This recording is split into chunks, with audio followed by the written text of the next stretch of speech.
Hello viewers, আসসালামু আলাইকুম। আশা করি সবাই ভালো আছেন। আজকে আমার দোকানে একটি রাইস কুকার এসেছে। রাইস কুকারটি হলো আকিস ব্র্যান্ডের একটি রাইস কুকার। তো এই রাইস কুকারটিতে সমস্যা হলো রাইস কুকারটি লাইন দেওয়ার সাথে সাথে ওয়ার্ম মোডে থাকে কিন্তু কুকিং মোডে যাচ্ছে না। তাহলে চলুন এই রাইস কুকারটি খুলে দেখা যাক এর মধ্যে কী সমস্যা রয়েছে এবং এই সমস্যাটি আমি আপনাদের সাথে শেয়ার করব। তো এই রাইস কুকারটিকে খোলার জন্য আপনারা দেখতে পাচ্ছেন এর পিছনে 3টি স্ক্রু রয়েছে। তো প্রথমেই এই 3টি স্ক্রু খুলতে হবে। তাহলে চলুন একে একে এই 3টি স্ক্রু খোলা যাক। তো আপনারা দেখতে পাচ্ছেন আমরা কিন্তু একে একে 3টি স্ক্রুই খুলে নিচ্ছি। তো 3টি স্ক্রুই খোলার সাথে সাথেই কিন্তু আমাদের রাইস কুকারটির পিছনে যেই ব্যাক কভারটি বা ঢাকনাটি রয়েছে সেটি কিন্তু খুলে গিয়েছে এবং রাইস কুকারটির ভিতরে সব কানেকশন কিন্তু এখন দেখা যাচ্ছে। তো আপনারা দেখতে পাচ্ছেন এই রাইস কুকারটির পিছনে যে ঢাকনাটি ছিল সেটি খোলার সাথে সাথেই কিন্তু আমরা এর সমস্যাটি পেয়ে গেছি। এর সমস্যাটি হলো এর সুইচের মধ্যে।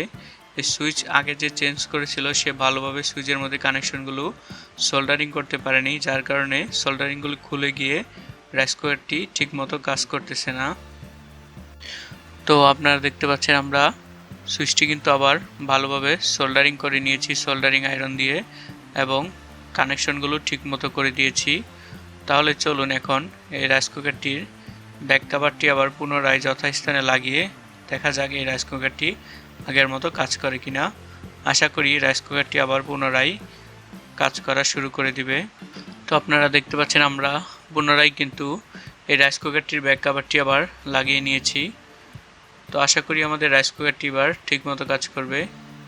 তো আপনারা দেখতে পাচ্ছেন কানেকশন দেওয়ার সাথে সাথেই কিন্তু আমরা যখন রাইস কুকারের সুইচটিতে চাপ দিচ্ছি এখন কিন্তু ওয়ার্ম মোড থেকে খুব সহজেই কুকিং মোডে যাচ্ছে।